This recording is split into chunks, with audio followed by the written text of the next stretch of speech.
Welcome to Truth Tuesdays. I'm excited to share with you today, and I have one question. How do you identify? LGBTQ, question mark, trans, queer, Christian, non-Christian, Muslim, Hindu, male, female, Democrat, Republican, independent, ethnicity, black, white, brown, red. We have these labels. Man, that's exhausting. And as those who are quote unquote believers or Christians, we are not so quick to carry that label or identify as aggressively as other people are. For whatever reason, we know that people have had bad experiences with Christians.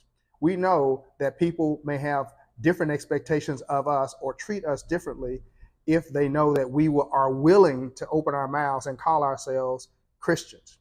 But today I want to challenge you that even if you are a Christian and you think that's good enough and you keep that out of the workplace, keep it out of your private life, whatever you do, however you compartmentalize your life, I'd like to challenge you to be a better you by not only being Christian, but also choosing to become a disciple and choosing to participate as a part of church. That's really important because disciples are those who have decided I'm going to adopt the teachings of someone else.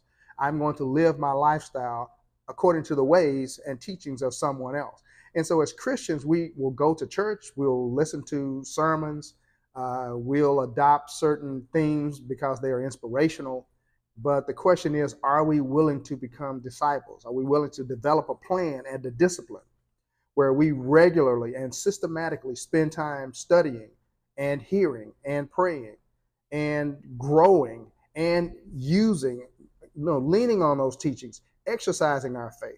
Are we willing to do that? And are we willing to take it another step by going and becoming part of church? A lot of people say they don't want to be part of organized religion. They're quote unquote spiritual. But I submit to you that if God made Jesus, his son, the head of the church, and his scriptures teach us that we are all parts of his body, not to just be a part of his body and to somehow eke our way into heaven, but to somehow be a part of a body that is giving and receiving, that is accomplishing his purposes in the earth. And that's what the church is supposed to do. Matthew chapter 6, we know that the church's role is to take the keys of the kingdom, and we're supposed to bind and loose certain activities, certain things in the earth so that it becomes in the earth like it is in heaven. It's not to have a religious group per se. It's not to be part of a religious institution per se, but it is for us who have his nature, those of us who have his life, who have his presence with us, to accomplish our purposes in the earth, to go to work and do a good job at work, to have friends and be good friends, and to have fun and to show people that he lives and that he cares about them and that he loves them. So that's what church is. That's what discipleship should lead us to. The challenge is the whole issue of humility and obedience. Jesus in Philippians chapter 2, it says he didn't consider who he was and where he was, but instead he emptied himself and he became in our form. He emptied himself and became in our form, and he was humble and obedient, and he was even obedient to the point that it cost him his life. And as a result of that, God made him the one who has a name that's above all other names and seated him at his right hand. Well, what does that mean for us? What does it mean for us to be humble and obey and submit ourselves? It means for us to deny the importance of ourselves in order to obey him and to accomplish his purposes. What does that look like? No matter how I feel, his purpose for me is that I feel differently. If he says I'm healed and his son was allowed to die and take a beating for my healing, that even though I hurt, even though I have issues, my humility says I am healed nonetheless. And so I will endeavor to be healed, to experience that healing, to walk in that healing. And so if he says that I am blessed and those who bless me are blessed, then it means that I'm going to try to live my life in a way that I am also showing that as well. For people who help me, for people who participate with me on projects at work, for people who go along with me or who work under me or who work over me, they wind up being blessed because they are somehow a blessing to me. And so as I consider today, and I'm thinking about this whole humility and obedience thing, it's not something that is a solo effort. It's not something that we can accomplish on our own by ourselves. It's something that we're supposed to accomplish in community with other believers. There ought to be people who can hold you accountable. Girl, you say you're a disciple, you're a believer. You can't be doing that. You can't do that. You can't rip off the company. You can't be taking stuff, to work on at home for your personal use. We have people in our lives, but we're also having people in our lives in the church context where we have joined together to say, let's make it in the earth like it is in heaven. And they are also holding us accountable there. And we're providing a part. We're supplying a part as the body of Christ, as they are providing parts as the body of Christ. And we're all receiving and we're all giving. And so that means that I can't stay at home every week. At some point, I have to interact physically, even though I love the online experience. And I've always thought that we should have a larger online church than we have an in-person church. And I think that we may be at that point right now. But I still have to consider the fact that we're not supposed to forsake the assembling of ourselves and come together as we get closer to the end. No, we ought to be coming together more often when we can, as opposed to coming together less often. And so I have gifts that I need to give to the body. I have gifts that I give to the world. There are certainly things that benefit me and my household, but the most important, significant gifts I have are spiritual gifts.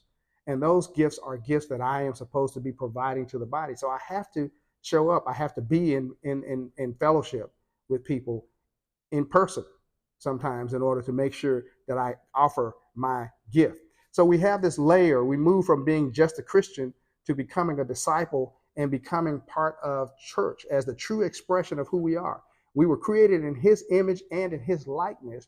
And as those who have his nature were in his likeness, we ought to be humbling ourselves. We ought to be obeying so that we are like Jesus in the sense that we will obey at all costs. And as a result of that, what happens is that people will know the love of God because they will see the love that we have one for another. We're supposed to love him with all of our strength, our mind, our emotions, and our heart. And then we're supposed to love our neighbors as ourselves. And as we're loving each other, that ought to be such an indicator to everyone else that they said, man, I know that they belong to him because I can tell by the way they treat each other, by the way they interact with each other, by the way they care for each other, how they look out for each other. And so the truth is that Jesus is Lord, and that gives us a foundation to start on. But as church, we have to be willing to stand on that truth and then be who we're supposed to be as those who are his disciples and as those who are church. Church being those who are called out to accomplish his purposes in the earth. We have to make sure that we give our gifts, that we don't stay as those who are solo actors, that we forsake the assembly, because it is our love that's going to make a difference. Our love one for another, which will be an expression or an indicator of our love for him and his love for other people. Now, this is the truth, the whole truth and nothing but the truth. And I hope that you'll be challenged this week, maybe even inspired, to move beyond the mere minimum of being a Christian and make the determination that you will become a disciple. And it takes time, it takes effort, it takes a plan, it takes discipline.